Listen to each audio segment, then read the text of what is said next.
Hello, my name is Alexis Abels, and I'm going to do an overview of my practicum projects that I have completed this summer at Alabama State University. So the initiative of my project was to explore and understand the nutritional status of Alabama State University's football team. I also wanted to examine the current attitudes and beliefs of the coaches and players of the team. So as I stated, I did my practicum at Alabama State University.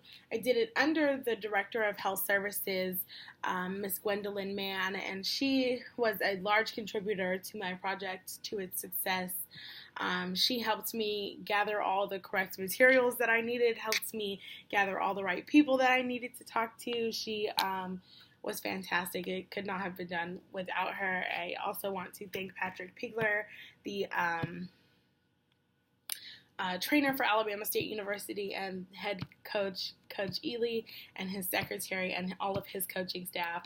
My project would not have been successful without their support, and I truly appreciate them, and I wish them the best over there at Alabama State University. Go Hornets! And so we're going to jump right into the foundation of the project, how everything was accomplished. And so the design of the project, moving to the next slide, the design of the project was done in 3 parts. The first part, the pre-intervention survey, which was administered in the first portion of my practicum time, and the actual intervention was done towards the middle, and the post-intervention survey was done directly after the intervention. And so all of these parts together all have importance in explaining how the practicum went, our results, our accomplishments, and our recommendations. And so we're going to go through them each individually. So on to the next slide. We have the pre-intervention survey, where we handed out 14 surveys to 14 of the freshman students on Alabama State University's football team.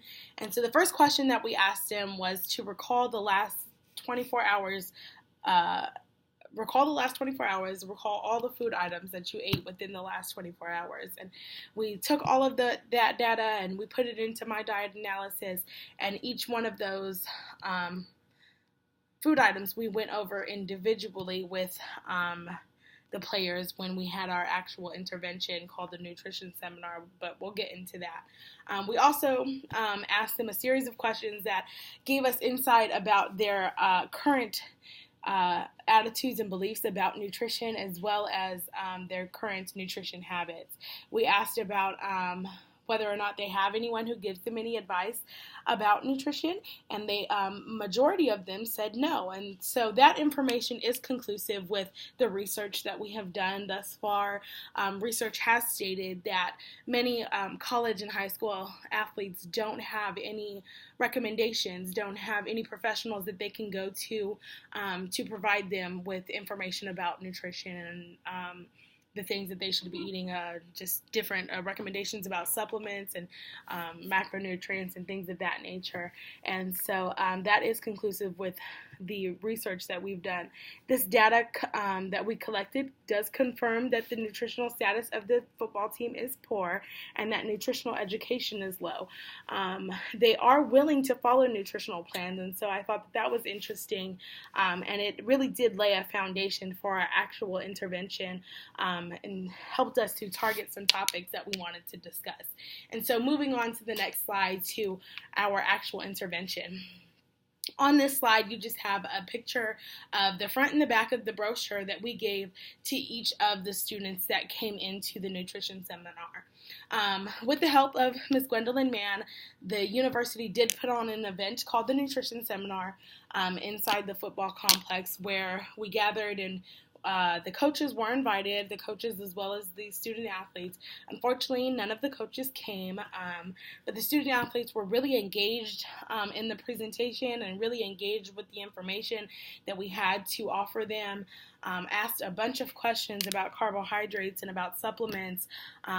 The brochure that you have here on this slide briefly talks about carbs and proteins and fat and calories, just on a general broad spectrum about what football players are recommended to eat every day. And of course, we encourage them to go online and look at their specific requirements, as well as reach out to their sports medicine doctor and to their personal trainer who has this information for them. The intervention we feel was a success. The reason that we feel this way, moving on to the next slide, is the post-intervention survey. The post-intervention survey served two purposes. Number one, it gave the audience a chance to give us some feedback. We wanted to hear from the football players, hear about ways that we can improve our presentation and improve the way that we deliver information to them, so that it can reach other football players in a better way, so that we are constantly getting better and constantly making a difference. We also talked the post-intervention survey also let us know whether or not our presentation was effective. And according to these answers that are displayed here, it was effective. Many of the students did mark yes, that they do want to make some nutritional habit changes based on the information that they were given. And all of the people who took the survey did specify that they got nutrition information that they otherwise did not know without coming to the nutrition seminar. And so it was great that we were able to educate them and that they were able to take away something from the nutrition seminar, and we were truly grateful for that. And so moving on to our accomplishments, which is, I basically just went over that, but our overall goal was accomplished. Our overall goal, again, was to determine or examine the nutritional status of the team and the current attitude and beliefs in regard to nutritional status.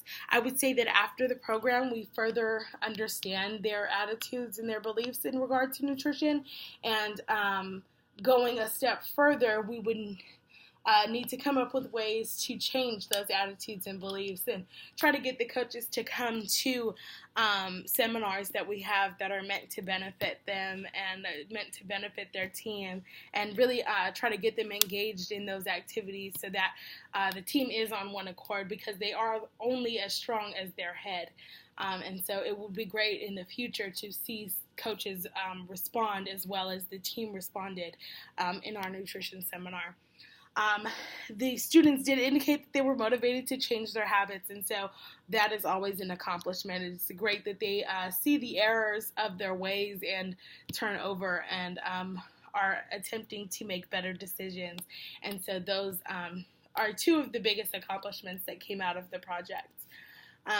Going forward, has some recommendations. As I stated before, a lot of the literature states that coaches are the biggest influence of nutrition on the team. They're most of the time the only influence that that player may have. They may not necessarily have a doctor that they go to regularly, or the team may not have the resources for a nutritionist or for a dietitian, which I know at this particular HBCU, they don't have the funding for anything extra. They only have bare minimum, the things that they need. And so nutrition is not high up there on that list. Another recommendation maybe would be to reaccommodate that list, maybe reallocate some funds towards nutrition, because it is a big part of their performance, which we have discussed with the students as well as the coaches, and so we can only see how it goes from here.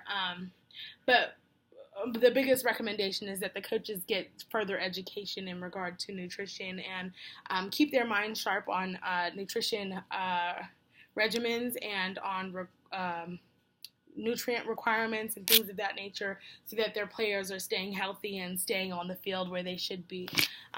Secondly, it would be interesting to further study nutritional status of other HBCUs. There's another HBCU about 30 minutes from Alabama State University, and it's probably their biggest rival.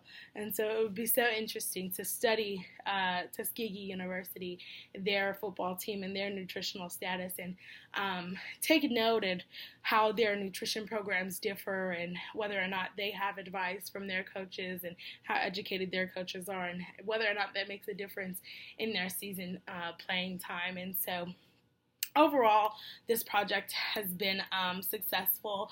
We did accomplish the goals that we set out to do, and it was a blessing to work with all of them, and it was just so exciting, and I'm very thankful for the opportunity. Thank you.